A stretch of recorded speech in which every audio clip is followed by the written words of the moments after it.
오늘 말씀이 뭐 너무도 잘하시는 죽어야 사는 법. 이야. 한번 내가 우리 선배 목사님도 계신데 죽어보셨는지 한번 여쭤보고 싶어. 참 죽는다는 게 너무 어렵죠. 왜 그러냐면 주님이 그 길을 가셨으니까 주님이 죽어야만 부활이 되기 때문에. 그런데 우리에게도 부탁하신 것도 죽지 않으면 부활을 맛볼 수가 없는 거죠. 성경 전체는 부활이죠. 부활을 죽으면 부활이다. 근데 죽질 못해가지고 저도 참 죽기가 어려웠습니다. 아주. 근데 죽는다는 게 누가 우리를 죽여주시죠? 주님이. 이야, 한번 묻고 싶어서 한번 여쭤보는 거예요. 하나님 우리를 이 관계를 통해서 하나님은 일을 하신다. 우리가 이렇게 만난 것도 하나님이 허락하셨죠. 우리 만남은 소중한 거죠. 왜 그러냐면 거기엔 하나님이 계시기 때문에. 그래서 우리 만남을 한 번 인연은 죽을 때까지 인연이다. 그거를 누가 보고했냐면 제가 보고했더라고. 지금까지 만난 관계를 보면서 야, 내 입에 맞는 사람만 내가 선대하고 살았어. 내 입에 안 맞으면 뱉어버리고 감탄고토야. 그러니까 늘 삶이 행복하지가 않아. 누굴 만나면은 이웃을 만나면 우리가 서로 함께 합력해서 하늘나라를 만들어 가야 되는데 덜 불협화음이 많죠.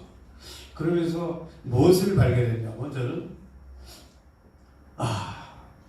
죽지 않으면 이웃을 얻을 수가 없구나.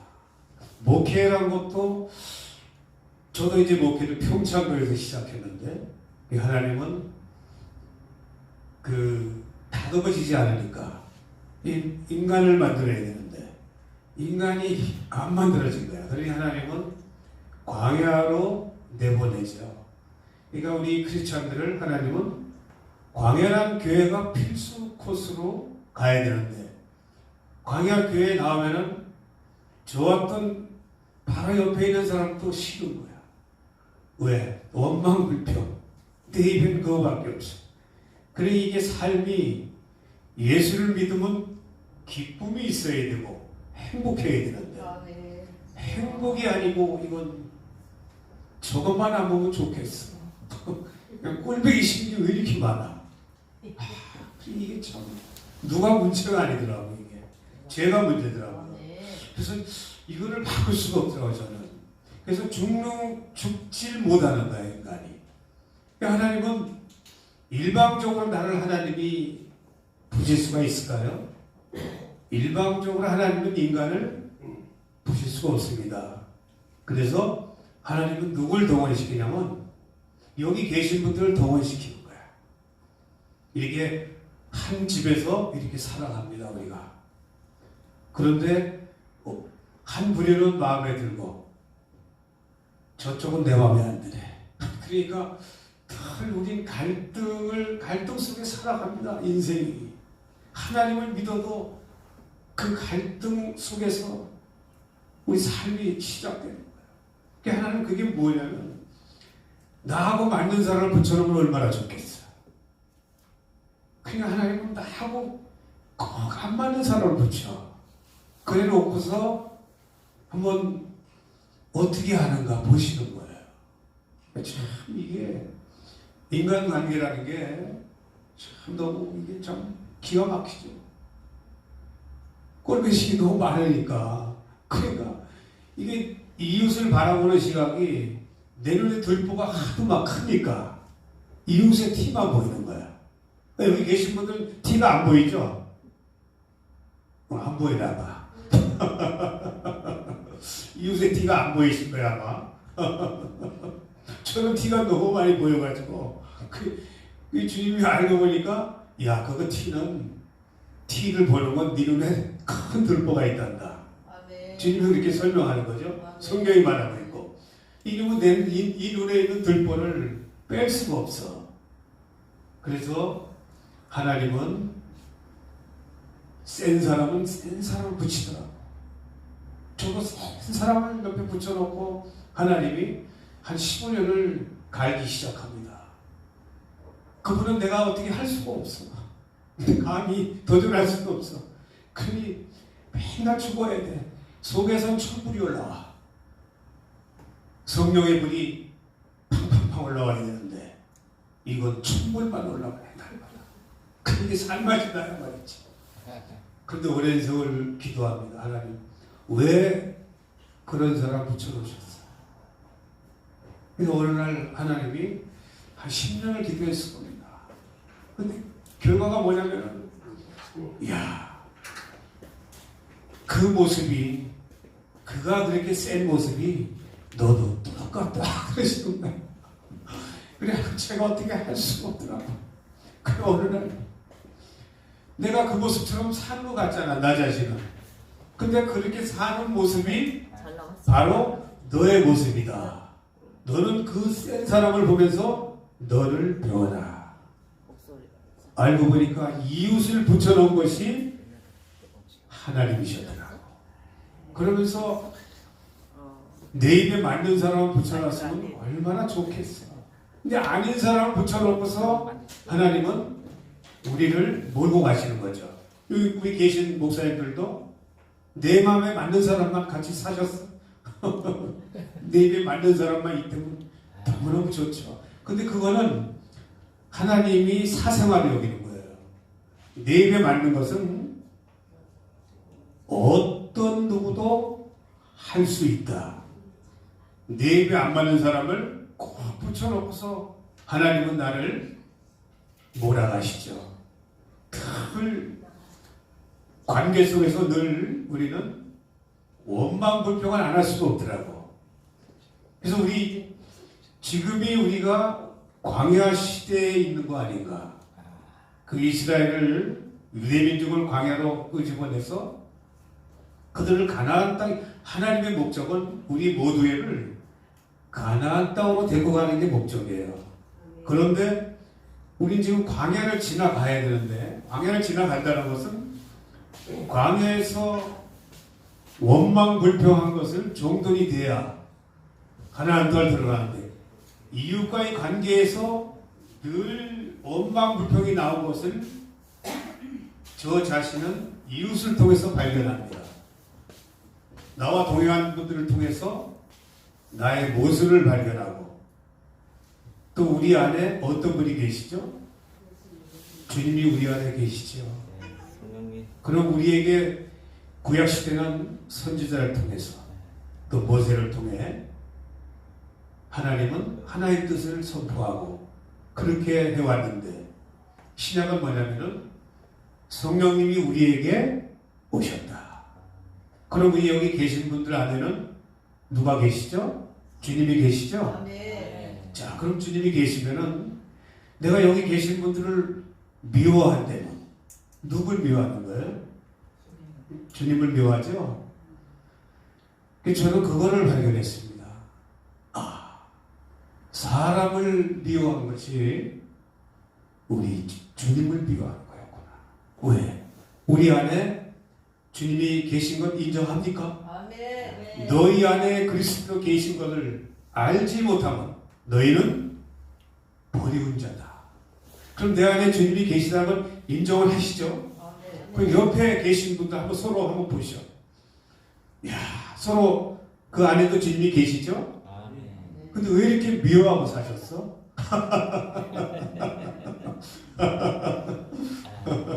이거 제 얘기하는 거야. 여기 계신 분은 조금 했을지 모르지만 저는 많이 미워하고 살았습니다. 근데 그것이 주님은 은혜다라고 설명하는 거예요. 바울 사도가 은혜를 받기 전의 삶을 설명하죠. 나는 비방자요, 폭행자요, 판단자다. 왜? 주님을 만나기 전에 율법으로 살 적에. 그러니까 바울 사도는 율법에 흠이 없던 자이기 때문에. 율법이는 뭐예요? 율법이라는 것은 정죄. 사방아, 너의 쏘는 것은 뭐냐? 죄의 능력은 율법이다라고 설명합니다. 그럼 저 자신이 율법을 가지고 살았어요. 왜? 내 마음에 드는 사람만 선대하고 살았기 때문에. 근데 알고 보니까 안 맞는 사람은 내가 안 보고 산다 한다면은, 그럼 이게 뭐야? 내 삶이 뭐죠? 이방인의 삶하고 같다라고 생각하는 거예요. 그러니 이해 안 되는 걸 감당해야 된다는 건 뭐냐면 단단한 양식을 먹어야 되겠죠. 우리 입에 맞는 것만 먹으면 이미 우리 젖 먹는 자라고 바오사들은 설명합니다. 단단한 양식은 무엇일까요? 내 입에 맞는 게 단단한 양식일까요? 내 입에 안 맞는 것이 단단한 양식이었다. 그래서 바울사도는 왜 십자가를 질 수밖에 없냐면은 자기가 그렇게 폭행하고 살았기 때문에 자기는 맞으면서 감사를 깨달은 거야. 아, 심은 대로 거두시는 하나님. 선을 심으면 선이 나올 수밖에 없죠. 우리가 악을 심는 것은 악으로 다가올 수밖에 없는 거예요. 바울사도는 이 모든 고난을 받으면서 그것이 감사로 바뀌어버린 거예요. 나의 고난이 은혜였고 축복이었다. 왜? 자기는 모든 핍박을 받으면서조차 감사가 된 것은 나도 그 핍박하고 살았기 때문에 내가 이웃을 돌로 쏘져 죽인 것도 은혜로 바뀌어버린 거예요. 왜? 야만은 뭐예요? 야만은 죽이잖아. 법이 없는 거야. 무법인이 어떻게 합니까? 죽여야지. 나도 그렇게 살았다 이거야. 그래서 바울사도는 자기가 고난을 당한 것이 은혜로 바뀌는 순간입니다. 왜? 많은 핍박 받은 것이 감사 때문에. 저도 핍박 받은 게 은혜로 자리하게 됩니다. 왜? 많이 여러분을 찔렀기 때문에. 왜 그러냐면 설교하는 분들을 내가 많이 판단을 했습니다. 그러다 보니까 하나님이 어느 날 가르쳐 주시더라고. 그 세운 게 누구냐? 단에 세운 게. 집사로 세운 것도 하나님. 목사로 세운 것도 하나님.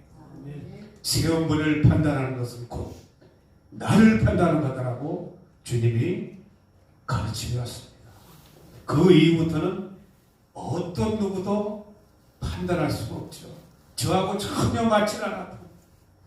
그러면서 그 이후부터는 죽는 삶으로 전환이 됩니다. 어떤 사람이 날 건드려도 나도 그렇게 살았기 때문에, 이해 안 되는 걸 보더라도 저도 그렇게 살았기 때문에 내가 사는 것을 보여주시니 얼마나 감사가 되는 거야. 나 자신의 정체성을 알고 십자가를 질 수 있다는 게 얼마나 감사할까. 죽을 수가 있는 거예요. 오늘 성경은 말하고 있습니다. 바울도 말하지만 오늘 죽어야 사는 법이라는 것은 이웃을 얻기 위해서는 우리는 내가 죽어야 친구를 얻을 수가 있는 거예요. 우리 주님은 온 인류를 얻기 위해서 당신이 십자가를 지시고 죽으셨습니다. 나는 이웃 하나 얻기 위해서 죽어보지 못했어. 내 입에 안 맞으면 뱉어버리고 내 입에 맞으면 삼키고, 그러니 십자가를 접은 적이 없는 거야. 십자가라는 것은 단순합니다. 목사는 참 죽어야 되는데, 목회 현장에서는 저는 이웃을 바꾸려고 해본 적이 없습니다. 어떤 사람 하나를 바꿔보셨어요? 지금까지 목회하시면서 어떤 사람 하나 바꿔보셨냐고.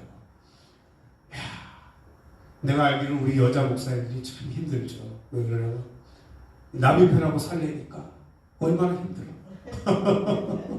내 편이 아니고 남의 편이야. 그러니 그게 십자가인데 그 감당이 안 되는 거야. 센 남편이 있는 분들은 참 많이 힘들었습니다. 내 주변에 아는 목사님들 많이 있는데 힘든 분이 참 많이 있었어요. 그런 걸 보면서 야, 내가 그 전에 이런 얘기를 한 적이 있어. 그 센 거는 왜 그런 남편을 붙여놨잖아. 내가 너무 세니까 그걸 못 만나는 거야. 그러면서 이렇게 말하라고 했어. 남편한테 여보 나같이 센 여자가 살아주면 고마워. 이렇게 하시라고 내가 한번 해본 적이 있어. 그게 남편을 얻는 거야. 왜 그러냐면 지나고 나니까 어느 날 남편이 그럽니다. 저게 돌았나. 그 맞춰주니까 옛날엔 바가지 팍팍 긁다가 이제 맞춰주니까 그러니 이상한 거야. 내가 뭐라고 해도 저게 찍소리 하네.